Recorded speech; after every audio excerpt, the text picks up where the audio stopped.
보니까요, 연속극을 제가 못 봅니다. 못 보는데, 저희 딸이 연속극이 요즘 굉장히 아주 히트하는 그 연속극이 있다는 거예요. 그 이름이 뭐죠? 예? 응답하라? 각자 나오는데, 연속극이 여러 개 이렇게 히트하고 있나 봐요. 응답하라, 1988인가요? 그런 연속극이 있다고 들었습니다. 쌍팔년도에 쌍문동에서, 그 어떤 한 가정을, 5가정이라고 하죠. 하여튼 그 가정들의 작고 큰 일들을 묶어서 이렇게 굉장히 코믹하게 우리에게, 명랑하고 유쾌함을 전해주는 연속극이다라고만 들었습니다. 보지는 못했어요. 근데 쌍팔년도 하면 이제 떠오르는 게 저희가 결혼을 하던 그래서 사실 이렇게 돌아보니까 30년이 세월이더라고요. 쌍팔년이니까 28년이죠. 28년. 30년이에요. 그래서 굉장히 세월이 빠르구나. 그런데 그것을 아주 옛적 이야기처럼 이야기하고 있는 TV가 오히려 신기할 지경입니다. 중요한 것은 제가 왜 이 말씀을 드리면 30여 년의 시간이 흘렀지만 사실은 그 속에서 우리가 입는 옷이나 또 생활하는 주변의 모든 모습들이 제가 보기에는 오늘과 크게 다르지 않다라고 여겨집니다. 사실 이 오늘 본문 말씀을 하면서 왜 제가 이 얘기로 서두를 꺼내냐면요. 30년 전 이야기입니다만 사실은 이 이야기는 3000년 전 이야기입니다. 그죠? 사사기는 BC 1100년 전이니까요. 3100년, 3000년 전 이야기인데 30년이나 3000년이나 사실 그 시간에 공짜가 2개 더 붙어 있을 뿐이지 우리 가정의 이야기고 아주 작은 지역을 배경으로 한 아주 작은 이야기예요. 근데 사실은 이 작은 이야기를 통해서 하나님께서 우리에게 일러주시고자 하시는 중요한 교훈이 있다라는 사실이죠. 그래서 그 교훈이 하나님께서 이 룻이라는 우리가 10분 정도면 다 읽을 수 있잖아요. 1장에 4장까지밖에 안 되는데 그 짧은 이야기를 통해서 우리에게 주시고자 하시는 말씀을 이 2015년이 가는 연말에 같이 나누면서 하나님께서 우리에게 요구하시는 그 마음을 같이 느껴보았으면 좋겠어요. 우리가 잘 알고 있듯이 사사기를 배경으로 합니다. 사사기는 우리가 지나왔어요. 그죠? 사사기 4가지 사이클이 있었어요. 범죄하죠. 그죠? 우상 숭배하고 타락하고 그리고 범죄한 그들이 하나님께 돌이키잖아요. 돌이키면 하나님께서 사사를 보내시죠. 그리고 그 사사를 통해서 평안을 주십니다. 그래서 좀 평안하다 싶으면 다시 또 범죄하고 그 범죄에서 다시 돌이키고 사사를 보내고 평안하고 다시 범죄하고. 그런데 사실은 이 이야기는 그 왕이 없어서 굉장히 사람이 각기 자기의 소견에 오른 대로 행하던 혼란스러웠던 그 시대에 사실은 굉장히 초기에 있었던 이야기입니다. 라합과 살몬이 보아스를 낳고 보아스와 룻이 오벳을 낳습니다. 라합은 누구죠? 여리고성의 기생이었죠. 그 여리고성의 기생이 이스라엘의 족장 살몬과 결혼해서 낳은 분이 보아스고 그 보아스가 룻과 결혼하니까 사사기 초기예요. 그러니까 아마 그 흉년이 들었다라는 것으로 보아서는 이 사사기의 그 사이클에서 아주 저점, 가장 어렵고 배고프고 그리고 그들이 고난의 길을 가고 있을 때 그 시점에서 그들이 이제 모압으로 피난하는 그런 이야기입니다. 사실 1절부터 5절까지는 굉장히 짧은데요. 그 10여 년의 이야기를 요약하고 있습니다.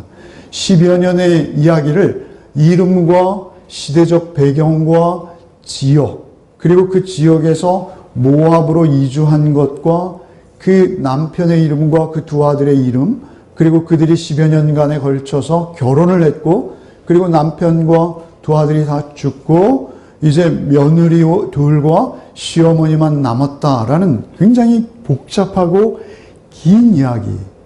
10여 년의 세월을 담은 그러면서 참으로 파란만장한 그 이야기를 단 5절에 그 시대적 배경까지 다 함축하고 있습니다. 하나님께서는 성경을 기록하실 때 하나님께서 가장 관심 있고 또 우리에게 교훈하시고자 하시는 그 내용을 중요시 하십니다. 사실 오늘 우리가 읽은 6절부터는 갑자기 그런 거창한 시대적 배경과 인물들에 대해서 대략적으로만 소개했어요. 그죠? 한 절 안에 두세 가지의 의미식들을 가지고 5절까지는 숨가쁘게 오다가 6절에서 갑자기 어느 날 어떤 한 길 위에 세 여인을 비추기 시작합니다. 그러니까 사실은 1절부터 5절까지 굉장히 많은 신학적 의미와 그리고 굉장히 많은 어떤 해석학적 의미들을 가지고 설교되고 있고 또 그것에 대해서 우리가 초점을 맞추고 있습니다만 사실 하나님의 관심은 그것이 아니라는 것입니다. 그들의 이름이나 그들의 시대적 배경이나 또는 어떠한 다른 것도 아니고 그저 그 한 시어머니와 두 며느리 사이에 아니 특별히 그 시어머니와 관계를 맺었던 룻이라는 한 여인의 이야기에 초점을 맞추고 있습니다. 그리고 그 여인의 이야기를 소개하시는데 그것은 마치 대략적으로 큰 윤곽을 보이시다가 6절에 갑자기 어떤 한순간, 한 시간 안으로 쑥 들어오는 것입니다.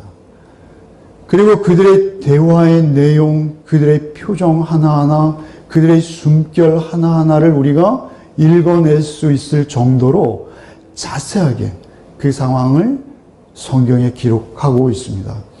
그것은 왜 그렇습니까? 그것이 그만큼 중요하고 사실은 하나님께서 그 내용의 특별함을 우리에게 교훈하시고 그 교훈 속에 있는 하나님의 마음을 우리에게 깨닫게 하시기 위한 하나님의 써내려 가심이라는 것입니다. 그래서 오늘 우리는 이 본문 말씀을 철저히 중심으로 그들의 호흡을 한번 같이 느껴보기를 원하는 것입니다. 그래서 사실 어제 묵상, 오늘 묵상인데요. 그리고 월요일부터 다음 주 한 주간 룻기를 묵상하실 텐데 그들의 호흡, 그들의 숨결, 그들의 삶의 그 자리로 마치 연속극을 보듯이 그들의 사소한 일이지만 그 배경 속에 그들이 주고받는 이야기와 그리고 그들의 마음들을 우리가 읽어냈으면 좋겠어요. 그것을 통해서 하나님 우리 교훈하시기 원하신다라는 것이죠. 6절부터 보시겠습니다. 그 여인이 모압 지방에서 여호와께서 자기 백성을 돌보시사 그들에게 양식을 주셨다 함을 듣고 이에 두 며느리와 함께 일어나 모압 지방에서 돌아오려 하여 이렇게 시작하고 있습니다. 그 세 여인입니다. 양식을 주셨다. 베들레헴이죠. 그들이 떠나온 곳. 베들레헴의 의미는 뭐죠? 떡집이잖아요. 레헴, 이 떡이잖아요.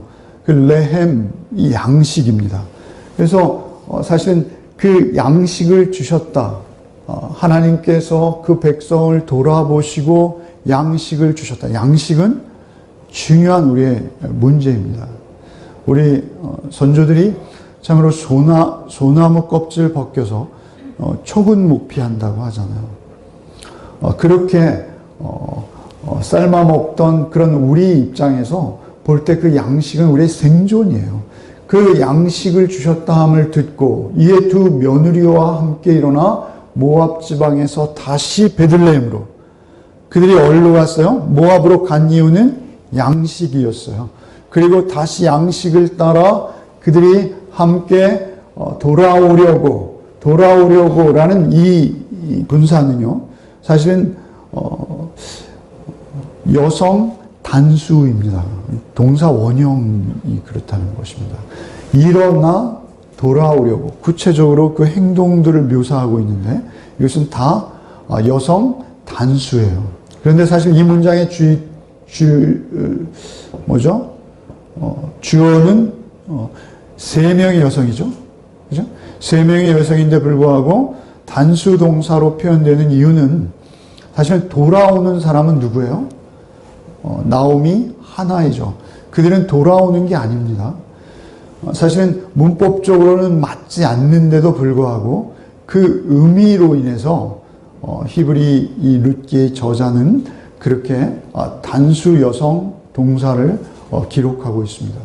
그래서 나오미가 양식을 주셨다함을 듣고 일어나서 함께 일어나서 모압 지방으로 돌아오려 하여 있던 곳에서 나오고 두 며느리도 그와 함께하여 유다 땅으로 돌아오려고 길을 가다가, 땅이라는 개념은 여러분이 매일 성경 해설에서 보셨겠습니다만 이 땅은 하나님께서 각 지파에게 분배해 주신 땅이요, 그 땅은 사실은 하나님께서 주신 우리의 분깃입니다. 그죠? 우리의 몫이요 기업입니다.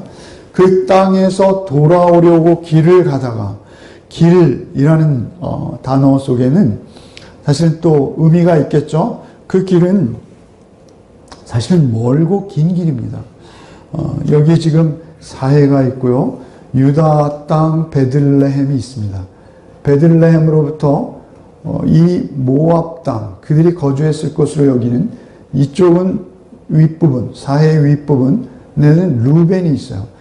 그러면 예루살렘에서 여기 여리고를 지나서 요단강을 건너서 헤스본 밑을 지나서 루벤 지역을 지나서 디본, 루벤 중심 도시를 지나서 아르논강을 다시 건너서 모압으로 들어왔을 것이다. 이렇게 여겨집니다.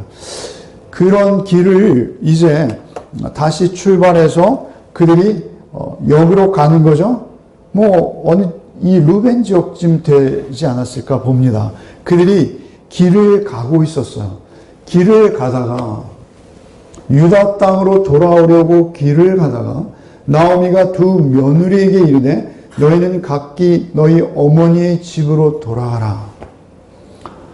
나오미가 생각하기에 두 며느리의 그 앞으로 펼쳐져 갈 그들의 삶이 너무나 딱했던 거예요. 너희 어머니의 집으로 돌아가라. 사실은 그들이 남편을 잃고, 시아버지 돌아가시고 남편을 잃고 그 두 며느리가 그 시어머니를 따라서 예루살렘으로, 베들레헴으로 오기 위해 출발하기 전에 그들의 어머니를 만났을 것 같지 않습니까? 그들의 어머니를 만나서 아마 눈물의 이별을 했을 거예요. 자신의 가족, 일가, 친척, 그죠? 그 모든 것을 두고 떠나는 것입니다. 자신의 종교, 자신의 문화, 자신의 탄생의 배경, 자신이 믿고 섬겼던 신, 모압의 신이 있었잖아요. 그 형제 자매 다 두고, 그런데 그 중에 특별히 어머니의 집으로 돌아가라. 이 말씀은 어떻게 들렸을까요? 사실은 그들의 마음을 설득하기에 충분한 말이었을 거예요. 어머니의 집으로 돌아가라. 너희가 죽은 자들과 나를 선대한 것 같이 여호와께서 너희를 선대하시기 원한다. 라고 축복합니다. 자기가 할 수 있는 최고의 축복을 그 며느리들에게 하고 있습니다. 9절에 여호와께서 너에게 허락하사 각기 남편의 집에서 위로받게 하시기를 원하노라. 너희 남편들은 죽었으니 이제 새 남편을 얻어야 된다. 그리고 그 새 남편이 아주 훌륭한 그런 남편이 되어서 너희가 그 남편의 집에서 그 남편과 함께 살아갈 그 시간들 속에 위로가 많이 있기를 원한다. 이런 아주 참으로 따뜻한 마음을 느끼게 하는, 각기 남편의 집에서 위로받게 하시기를 원하노라 하고 그들에게 입맞추는 그 나오미의 모습을 볼 수 있습니다. 그들에게 이제 입을 맞추면 사실은 나오미는 혼자 그 먼 길을 홀로 터덜터덜 이제 그 노구를 이끌고 돌아와야 하는 것이죠. 정말 외로운 것이죠. 남편과 두 아들과 같이 출발했던 이민길이 이제 세월이 많이 흐르고, 그리고 이제 자신의 병들고 늙어 노쇠한 그 모습으로 이제는 다시 베들레헴으로 홀로 그 길을 걸어가야 하는 나오미. 그러나 그 자부들, 그 며느리들은 대동할 수 없는 거예요. 너무 잔인한 거예요. 그래서 이렇게 입맞추고 있습니다. 이 입맞춤은 얼마나 마음이 아팠겠어요. 그 입맞춤을 하고 있는데 그들이 갑자기 울기 시작합니다. 그들이 소리를 높여 울며, 이것은 아주 대성통곡한다는 것입니다. 오열한다는 것입니다. 멈출 수 없는 울음으로. 사실은 우리가 서로의 인격은 언제 나옵니까? 서로의 인격이 정말 그 밑바닥까지 보이는 것은 언제입니까? 고난입니다. 고난의 시간. 보통 사람들은 경험하기 힘든 고난을 그들은 연속해서 경험했어요. 그럴 때 그들의 인격이 밑바닥까지 나왔을 거예요. 그런데 그러한 상황에서 그들 사이에는 뭔가 흐르고 있었어요. 그 고난과 고통의 시간 속에서 그들은 서로를 의지하고 힘없고 나약한 세 명의 여인이었어요. 내려갈 때는 세 명의 남자였지만 그 세 명의 여인들 속에서 서로 교류하고 있는 어떤 그런 사랑의 감정이 있었던 거예요. 그것을 생각할 때 그들은 그 입맞춤 속에서 울지 않을 수 없었어요. 소리를 높여 울며 나오미에게 이르되 아니니이다. 우리는 어머니와 함께 어머니의 백성에게로 돌아가겠나이다. 이 고백은 사실 위대한 고백이에요. 엄청난 고백이에요. 너희 남편의 집에서 위로받게 하시기를 원한다. 하나님께서 헤세드, 선대라는 건 헤세드예요. 긍휼을 베푸셔서 너희 남편의 집에서 위로받고 평안한 삶 살기를 원한다.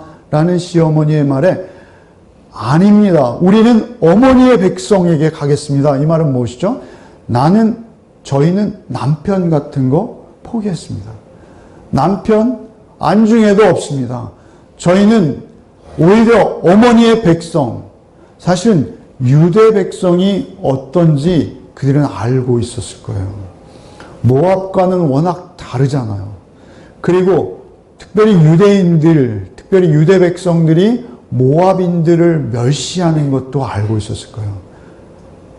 유대율법에 보면 사실은 우리가 오바댜서를 묵상하면서 새벽에도 말씀을 드렸습니다만 에돔인들은 3대가 지나면 여호와의 총회에 들어올 수 있어요. 이스라엘과 똑같이 대등한 지위와 권한을 얻을 수 있어요. 그러나 모압은 영원히 들어올 수 없다. 영원히 들어올 수 없다. 그런 모압 여인들이 어머니의 백성에게 돌아가겠습니다. 라고 고백하고 있는 거예요. 우리는 팔자 고치는 거, 새 남편 맞는 거 기꺼이 포기할 수 있을 뿐만 아니라 어머님, 저희는 어머니의 백성과 함께 어머니의 백성으로 살겠습니다.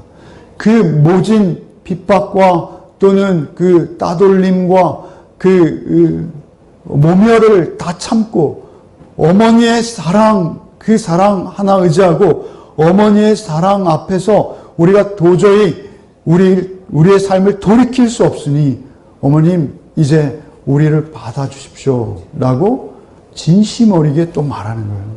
허식이 아니에요. 결코 가식이 아니고 인사치레로 그냥 하는 말이 아니란 말입니다. 그래서 어머니의 백성에게로 돌아가겠나이다 라고 그들이 말하자 나오미가 다시 그들에게 권고합니다. 11절에 나오미가 이르되 내 딸들아 돌아가라. 너희가 어찌 나와 함께 가려느냐. 내 태중에 너희의 남편들 아들이 아직 있느냐. 내 딸들아 되돌아가라. 나는 늙었으니 남편을 두지 못할지라 가령 내가 소망이 있다 한다든지 오늘 밤에 남편을 둬 아들을 낳는다 하더라도 너희가 어찌 그들이 자라기를 기다리겠으며 어찌 남편 없이 지내겠다고 결심하겠느냐. 내 딸들아 그렇지 아니하니라 여호와의 손이 나를 치셨으므로 나는 너희로 말미암아 더욱 마음이 아프다. 이렇게 두 번째 권고를 하는 것입니다. 얼마나 울었는지 그들이 오열하고 통곡하던 중에 다시 그들이 정신이 들자 나오미가 두 번째로 그들에게 말하고 있는 것입니다. 두 번째로 말하는데 내 딸들아 11절, 12절 내 딸들아 13절 내 딸들아 이렇게 계속 호칭을 바꿨어요. 사실 그 이전에는 두 며느리였어요. 그렇게 3인칭으로 지칭되던 그들을 향해서 그들이 어머니의 백성에게 가겠습니다 라고 말하는 그 며느리들을 향해서 참으로 눈물의 어린 만류를 다시 시작하는 것입니다. 어떻게 합니까? 사실은 그 계대 결혼, 이스라엘의 어떤 계대 결혼이라는 풍습을 알 때 우리가 이해할 수 있는 말입니다. 유대인이 남편이 죽으면 재혼할 길이 없어요, 유대인들은. 특별히 더합니다. 유대인들이 재혼할 기회가 없이 남편 죽고 자녀 없으면 그 삶이 너무 힘든 거예요. 그래서 유대인들에게 있는 하나의 풍습이 계대 결혼이라는 것이죠. 그래서 그 남편의 동생이 형수와 결혼하는 것입니다. 형수와 결혼은 사실 요즘 사고로 생각하면 별로 바람직한 제도는 아니겠습니다만 그때 당시에는 이것은 굉장한 자비이고 은혜로운 제도인 거예요. 그래서 만약 너희가 유대인으로 그 땅에 살기 위해서는 너희가 계대 결혼하는 수밖에 없는데 나는 지금 아이를 뵌 것도 아니고 내가 결혼할 가망성도 없고 설사 내가 결혼해서 아이를 뱉다 하자 그래서 내일 당장 아이를 낳는다 하더라도 너희가 어찌 그 핏덩이를 기다릴 수 있겠느냐. 너희는 그렇게 살 수 없다. 어찌 남편 없이 지내겠다 결심하겠느냐. 내 딸들아 돌아가라. 두 번째 나오미가 권면합니다. 그런데 사실은 그 권면의 핵심은 여호와의 손이 나를 치셨으므로 나는 너희로 말미암아 더욱 마음이 아프다. 이렇게 말하고 있는 거예요. 사실은 여호와의 손이 나를 치셨다. 이것은 독한 말입니다. 사실 이건 함부로 할 수 없는 말이죠. 남편 죽고요. 그리고 두 아들도 가슴에 묻었습니다. 한 아들도 뭐한데 두 아들이 손주도 하나 남기지 못한 채로 죽어버렸습니다. 그런 상황을 하나님께서 나를 치셨다라고 그들에게 설명하고 있는 것입니다. 우리가 믿는 절대신, 그 절대신이 나를 치셨다 라는 이 고백은 자신의 입으로 차마 할 수 없는 고백입니다.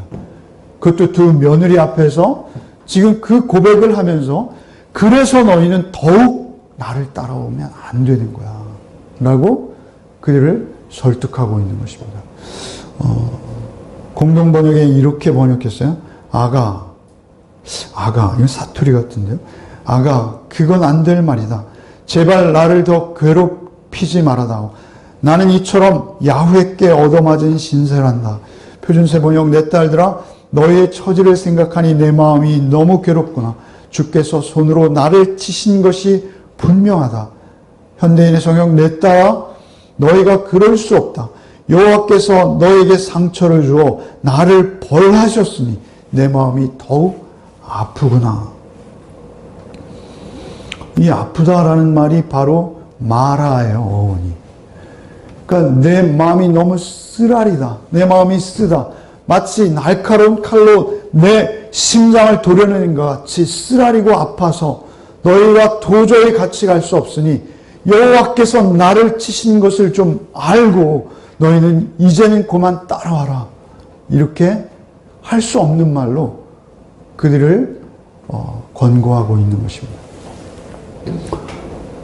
마음이 너희로 말미암아 마음이 더욱 아프다 하매 그들이 소리를 높여 다시 울더니 그들이 다시 오열하고 통곡하는 거예요.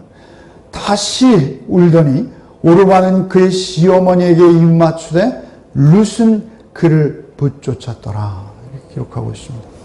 이제 두 번째 권유에서 오르바는 시어머니의 진심을 알았어요. 사실은 오르바가 여기서 돌이킨다 해도 아무도 오르바를 비난할 수 없습니다. 어떤 설교를 들어보면 오르바를 비난하는 설교조차 있는데요. 사실은 오르바는 할 도리 이상한 것이죠. 그 시대에 있어서 사실은 그렇게까지 오르바에게 자발적으로 시어머니를 따라올 이유가 없습니다.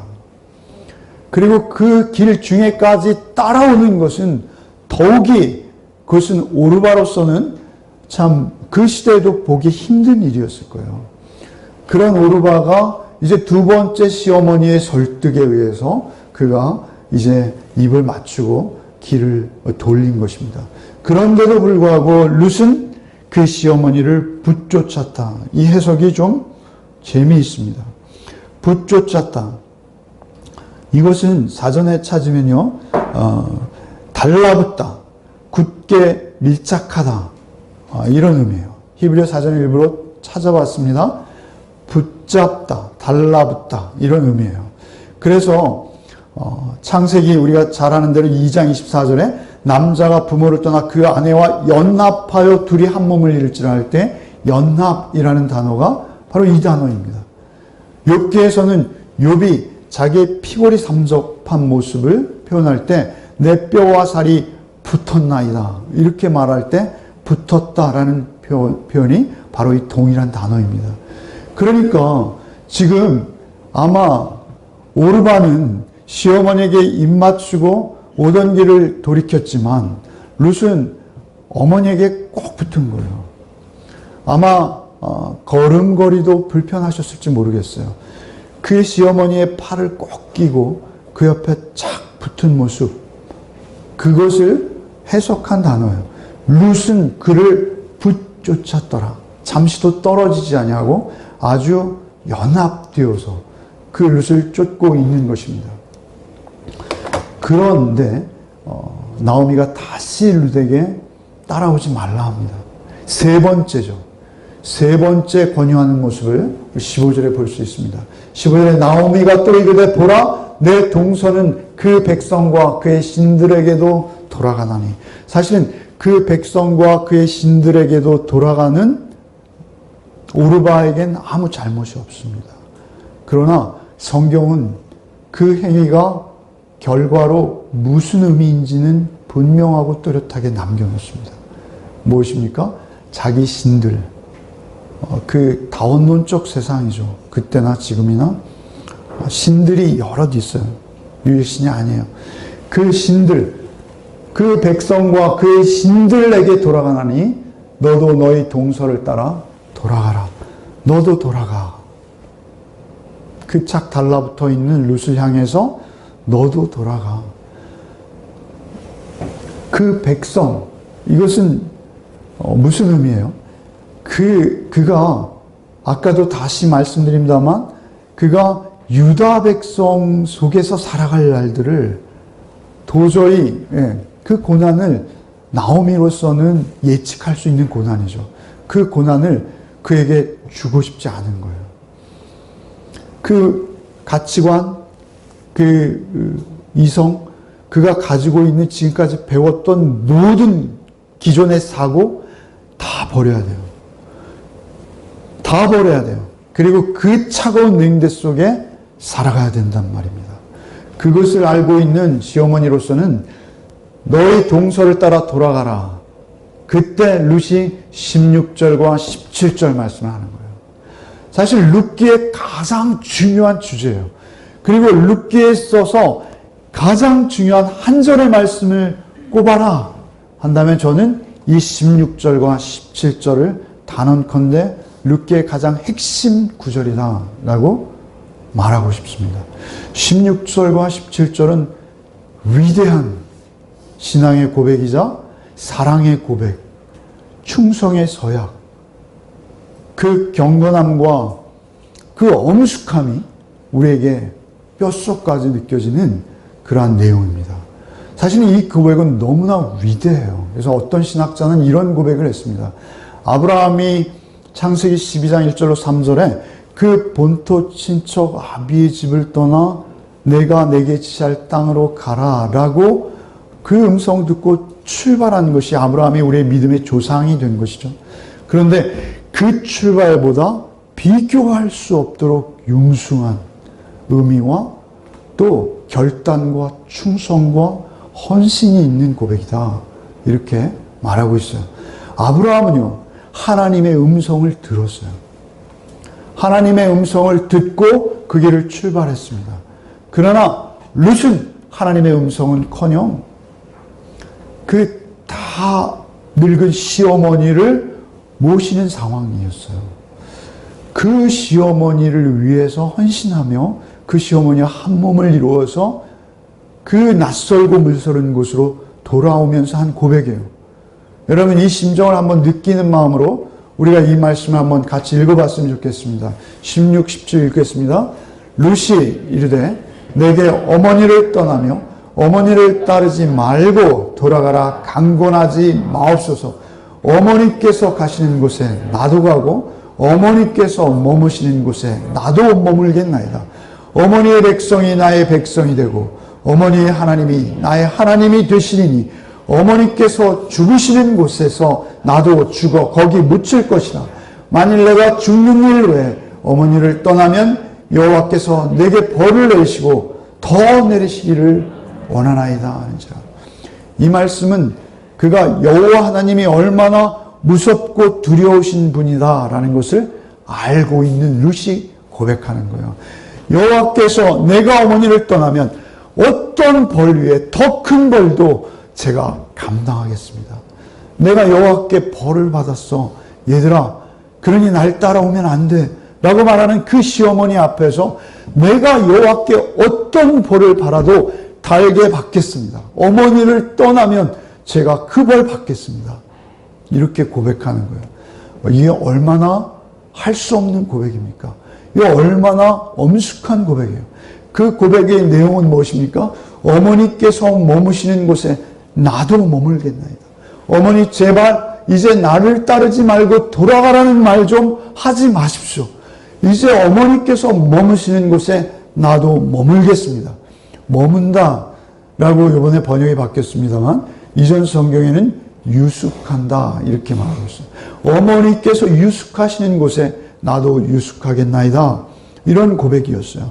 그런데 이 유숙이라는 단어는 우리에게 굉장히 낯익은 단어입니다. 야곱이 그 캄캄한 밤에 에서를 피해 도망가던 그곳에서 한 곳에 이르러 해가 진지라 거기서 유숙하려고 그곳에 한 돌을 취하여 베개하고 거기 누워 자더니 라고 할 때 유숙이라는 단어인데요. 이것은 룬이라는 히브리어입니다. 그것은 편안한 잠자리가 아니라 노견이나 그리고 사람이 차마 머물 수 없는 곳에서 임시로 잠시 잠을 청하는 그러한 장소를 일컫는 단어예요. 룬. 머무는 어머니께서 머무는 어머니께서 유숙하시는 그곳에 나도 유숙하겠습니다. 초막이나 궁궐이나가 아니라 그것이 초막이 아니라 길바닥이 될 것을 저는 알고 있습니다. 어머니께서 돌아가시는 그 베들레헴의 환경이 얼마나 열악할 것인지 저는 알고 있지만 저는 어머니와 함께 하겠습니다. 저는 저의 재혼하는 것보다 어머니를 더 사랑하고요.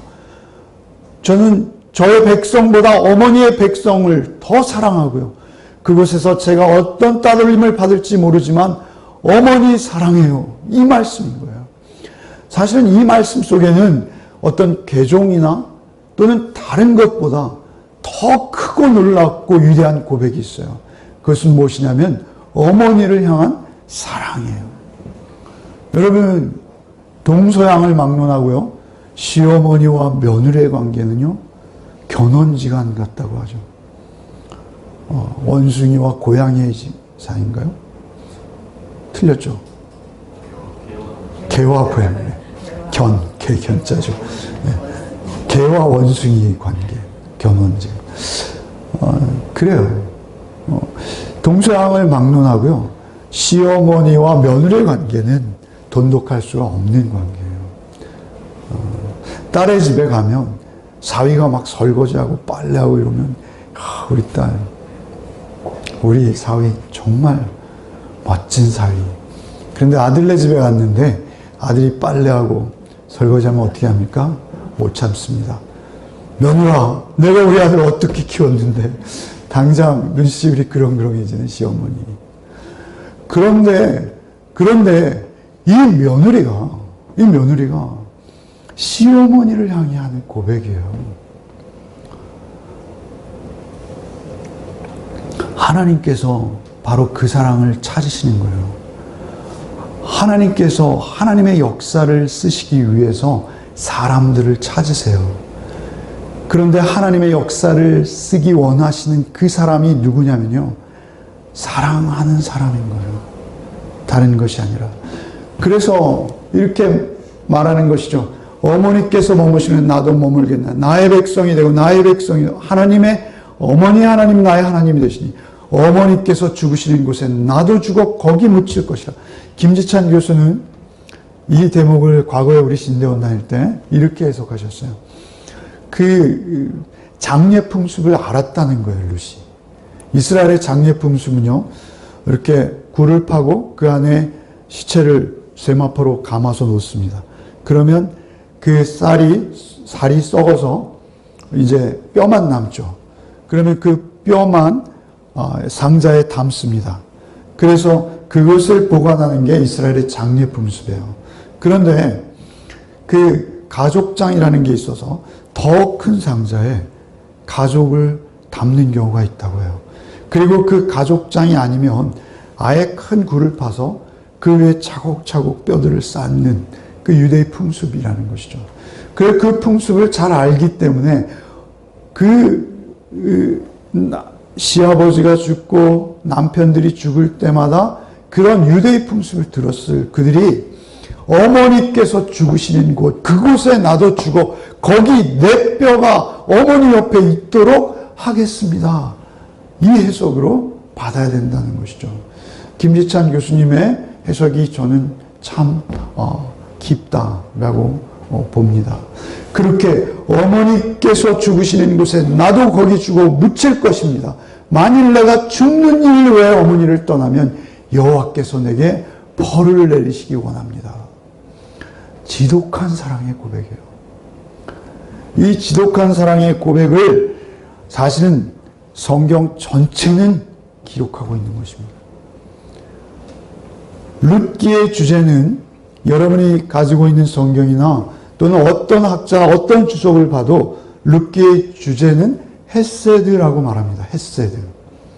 헤세드라는 단어는 우리가 아주 익숙하게 알고 있는 단어예요.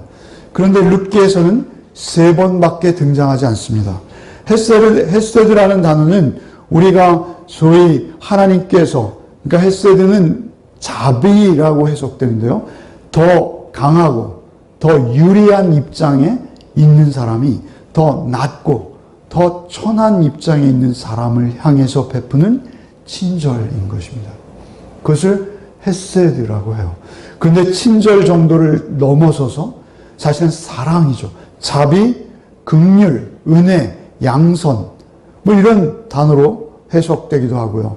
그리고 선대한다 뭐 이렇게도 해석되기도 합니다만 우리가 알고 있듯이 헬라어로 히브리어를 번역해서 쓴 70인역, LXX라고 하죠.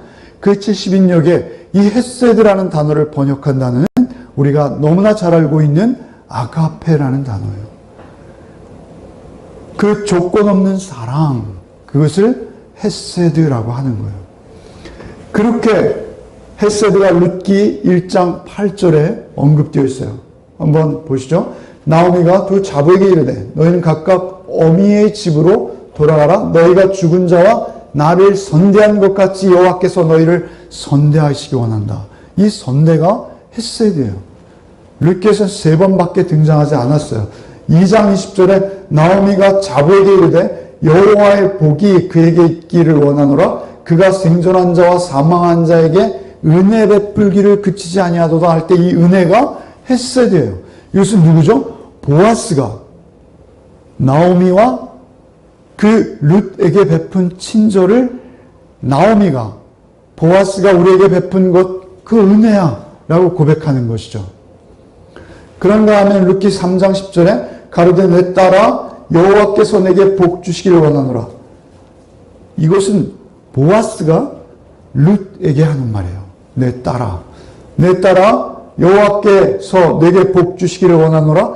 내가 빈부를 물러나고 연수한 자를 쫓지 아니하였으니 너의 베푼 인애가 헤세드예요.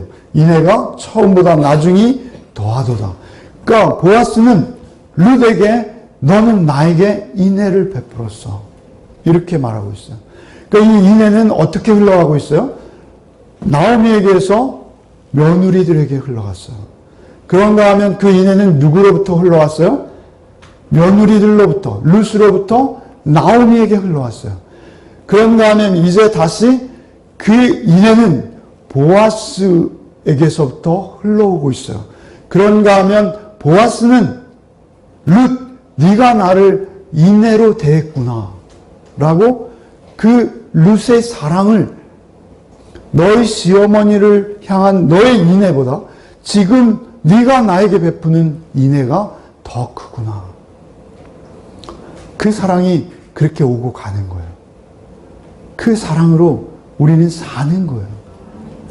그런데 그 사랑을 서로 이야기하고 있는 거예요. 그런데 사실은 이 룻기에는 하나님의 기적이나 하나님의 역사, 또 하나님의 현현, 하나님의 능력의 크심, 이런 것들이 드러나지 않아요. 그러나 사실 이 룻기를 쓰고 있는 분은 하나님이세요.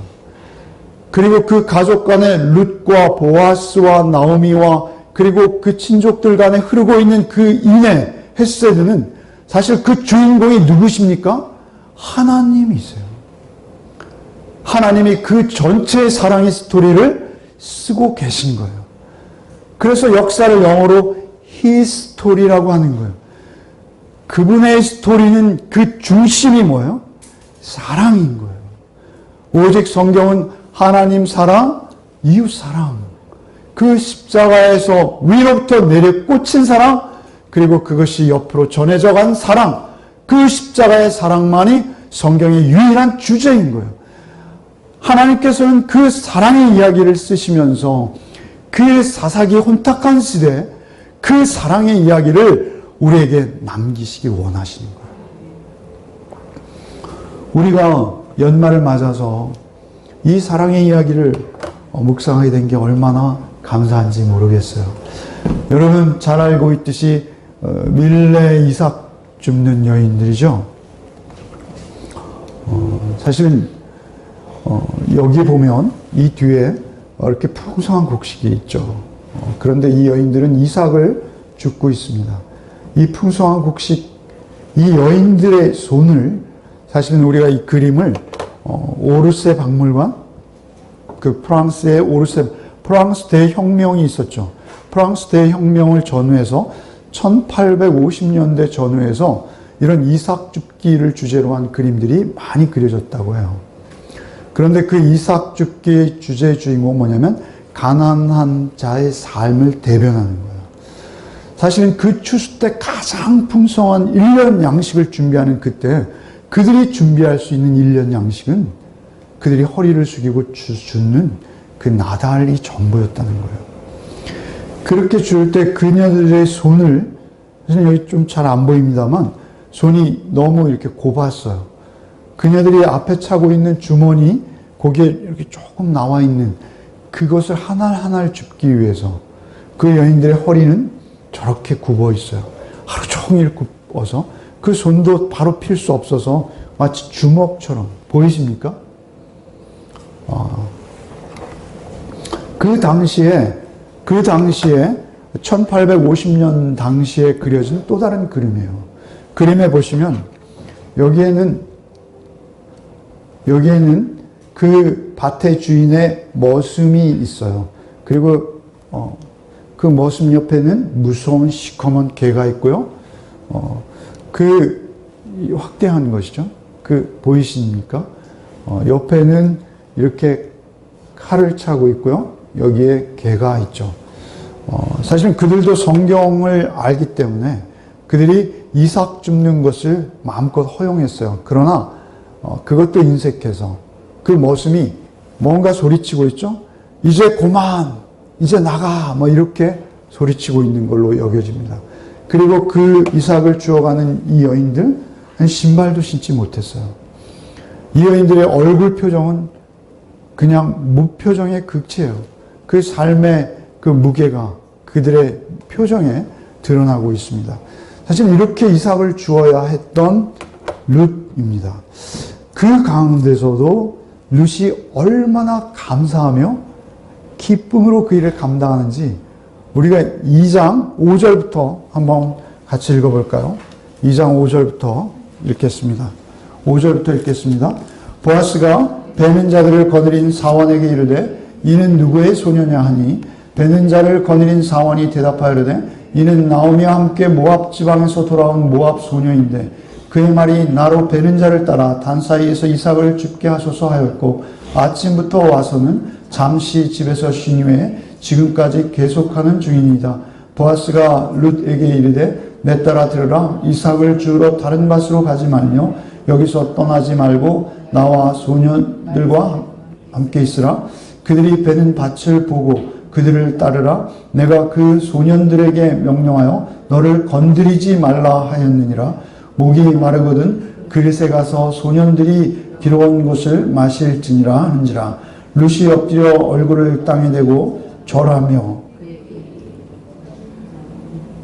나는 이방 여인이거든 당신이 어찌하여 내게 은혜를 베푸시며 나를 돌보시나이까 하니 보아스가 그에게 대답하여 이르되 내 남편이 죽은으로 내가 시어머니에게 행한 모든 것과 내 부모와 고국을 떠나 전에 알지 못하던 백성에게로 온 일이 내게 분명히 알려졌느니라.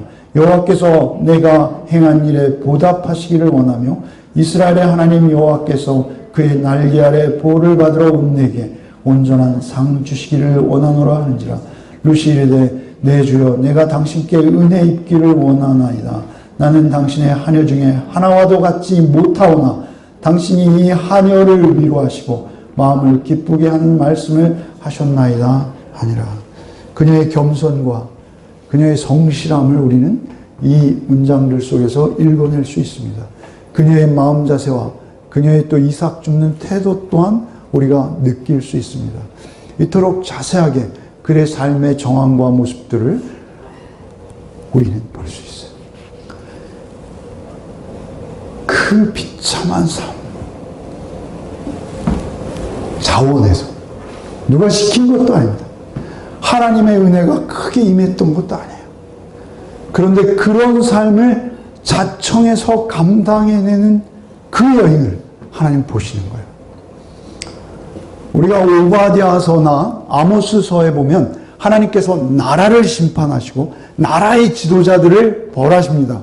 그러나 하나님은 그렇게 큰 것만 상대하시는 것이 아니라 하나님은 공중에 나는 새도 먹이시고 들에 피어있는 풀도 입히실 뿐만 아니라 우리의 머리카락까지 세신 바 되시고 우리의 작은 신음에도 응답하시는 하나님이십니다. 하나님은 우리의 일거수일투족, 우리의 마음의 작은 선택과 판단도 하나님은 놓치지 않으시는 분이세요. 하나님은 그 사랑으로 꽉 차서 그 사랑을 행하고 있는, 구체적으로 그 사랑을 그 늙고 노후한 시어머니에게 하고 있는, 베풀고 있는 그 여인을 통해서 하나님은 하나님의 인애를 쓰시기 원하십니다. 하나님의 사랑을 쓰시기 원하세요. 그래서 그 여인이 이렇게 되는 거예요.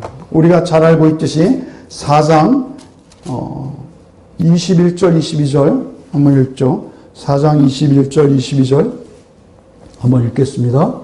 같이 읽겠습니다. 4장 21절 22절 읽겠습니다. 살몬은 보아스를 낳고 보아스는 오벳을 낳았고 오벳은 이새를 낳고 이새는 다윗을 낳았더라. 이 말씀은 마태복음 1장 5절 6절 말씀이에요. 한번 읽어볼까요? 살몬은 라합에게서 보아스를 낳고 보아스는 룻에게서 오벳을 낳고 오벳은 이새를 낳고 이새는 다윗 왕을 낳으니라. 보아스와 룻, 오벳, 이새, 다윗. 그리고 다윗의 후손으로 오시는 예수. 모압 여인은 이스라엘의 총회에 들어오지 못해요. 예수의 피가 모압의 피와 섞일 수 없는 거예요. 그러나 하나님께서는 그 육체적인 피를 중요하게 여기지 않으신다는 거예요. 하나님께 그 육체적인 피가 아니라 그의 마음, 그의 영혼에 흐르고 있는 그 사랑을 더욱 귀히 여기시는 거예요. 그 인애, 그 헷새들을 하나님께서는 보시고 그 인애의 흐름 속에 예수를 두시는 거예요. 그러니까 성경은 오직 그 주제가 사랑 하나로 온통 엮어져 있다라는 것을 우리는 알아야 하는 것입니다. 하나님께서는 이 성경책의 주인공이십니다. 그리고 그 성경, 그의 히스 스토리를 써내려 가실 때 하나님은 그 스토리를 써내려갈 사람들을 찾고 계십니다. 그 스토리를 써내려갈 사람들을 누구를 통해서 하나님이 당신의 스토리를 써내려 가시겠습니까?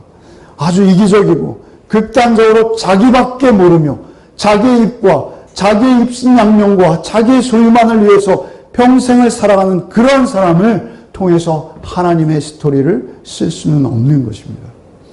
하나님의 스토리는 오직 하나님의 성품과 하나님의 인격을 반영하는 그러한 사람을 하나님이 찾고 계셨고요.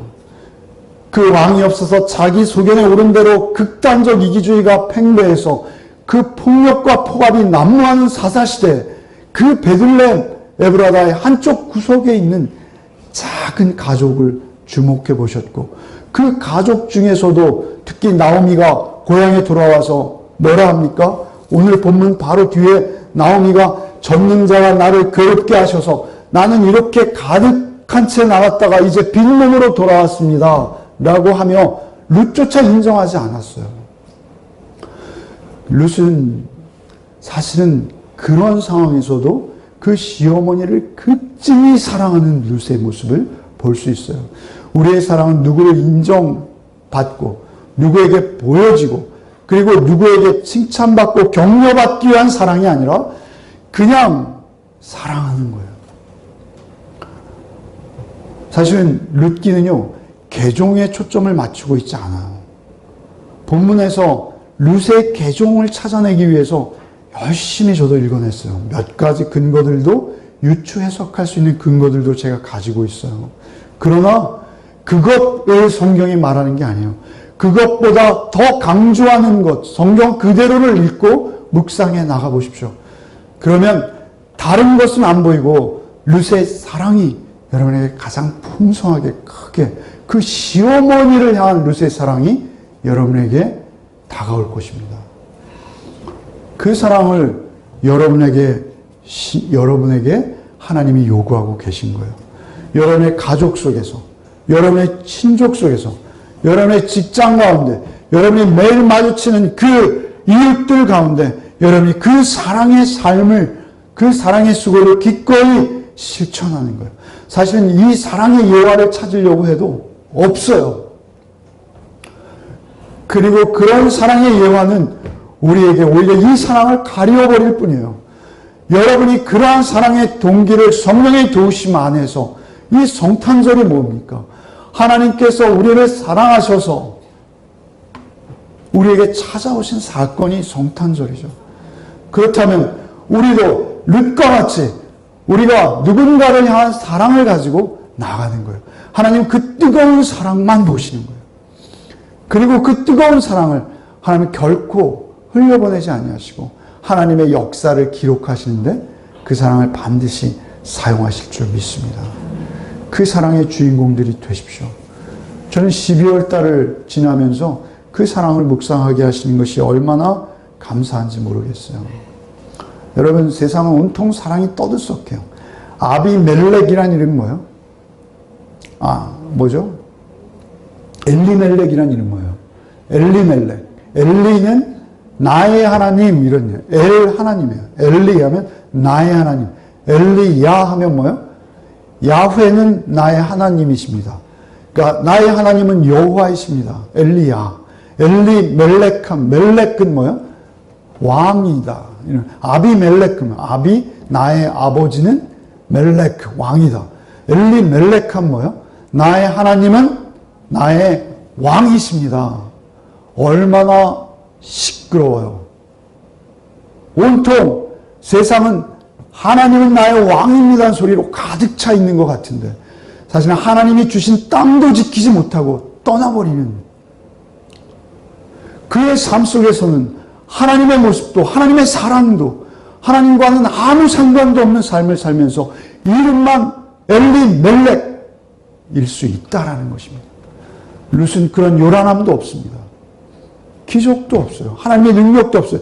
그저 조용히 보아스라는 나이 많은 남편을 맞아서 오벳이라는 아들 하나를 낳고 조용히 숨을 거둔 여인일 거예요.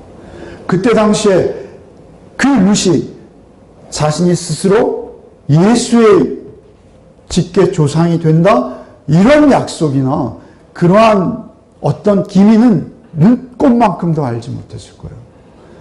그러나 우리가 에베소 2장을 보면 여러분 다 하나님 보좌 우편에 예수 그리스도 함께 앉을 분들이에요. 그렇다면 말이죠. 여러분의 사랑은요, 그곳에서 영원히 회자될 것입니다. 그리고 각자의 스토리로 그곳에서 역시 우리에게 다 읽혀질 거예요. 그러니까 누구를 보시고 누구를 위해서 누구를 의식하는 사랑이 아니라 정말 룻의 사랑을 닮아있는 그 사랑을 실천해내는 복이 저 여러분의 있기를 바랍니다. 그 사랑을 보시고 그 사랑을 기억하시고 그 사랑을 간직하시고 그 사랑의 역사를 우리에게 주실 것입니다. 우리의 삶에 기적이 없고 특별한 결심송 부르겠습니다. 우리 삶 속에 특별한 일이 없어도 그 사랑을 누구의 시선도 의식하지 않고 이제 하나님 앞에서 실천해가는 저와 여러분 되시기 바랍니다.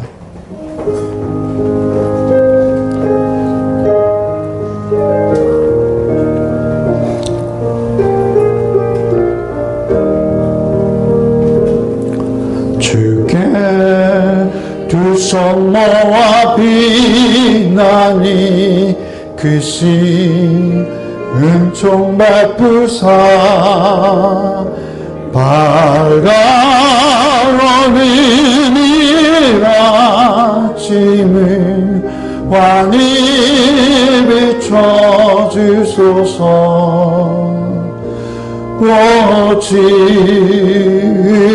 모든 허물을 보혈의 피로 씻기어 하나님 사랑 안에서 행복을 갖게 하소서. 서로 믿음 안에서 서로 소망 가운데 서로 사랑 안에서 손잡고 가는 길 오직 사랑의 종소리가 사랑의 종소리가 이 시간 우리 모두를 감사하게 하여 주소서. 주께 두 손 모아 비나니 그 신 은총 베푸사 주가 예비하신 동산에 항상 있게 하소서. 오직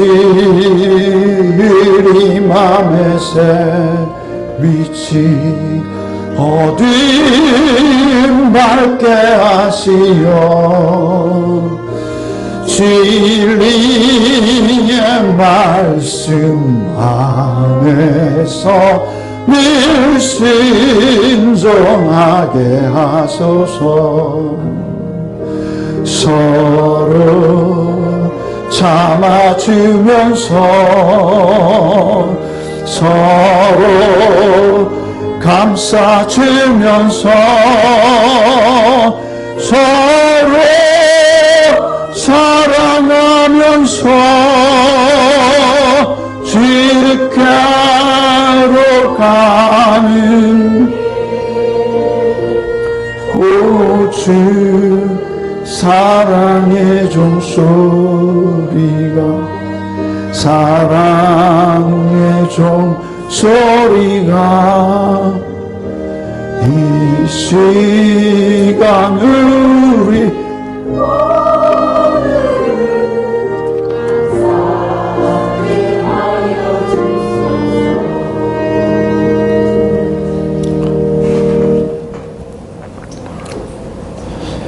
주님, 나만을 사랑했습니다. 나밖에 몰랐습니다. 우리의 이기적인 손님께서만 하는 우리를 불쌍히 여기시고 그 사랑 부어주셔서 이 또 하늘을 알리는 종소리가 들리는 이 시간 우리를 사랑으로 충만케 하사 그 사랑 전하는 자로 살게 하여 주옵소서. 우리를 언제나 불쌍히 여기시고 우리를 통해서 주의 사랑의 스토리를 쓰시기 원하시는 주 앞에 우리의 사랑 없음을 다시 한번 고백하오니 우리에게 오직 그 사랑 부어주시사 하나님께서 쓰시기에 합당한 자로 그 사랑 먹고 마시며 그 사랑 전하는 자로 사는 복이 우리 모든 열매 맺는 성도들 가운데 있게 하여 주옵소서. 오직 그 사랑의 열매가 풍성한 열매 맺는 교회 되게 하여 주옵소서. 예수 그리스도 이름으로 기도하옵나이다. 아멘. 이제는 우리 구주 예수 그리스도의 은혜와 하나님 아버지의 극진하시고 기이하신 우리가 다할 수 없는 그 사랑과 성령의 교통 감화 충만케 하시는 은총이 오직 루세의 사랑을 묵상하며 또 한 주간 속에서도 오직 그 사랑 따르기를 원하는 우리 가족들 위해 이제부터 영원토록 함께 계시기를 축원하옵나이다. 아멘.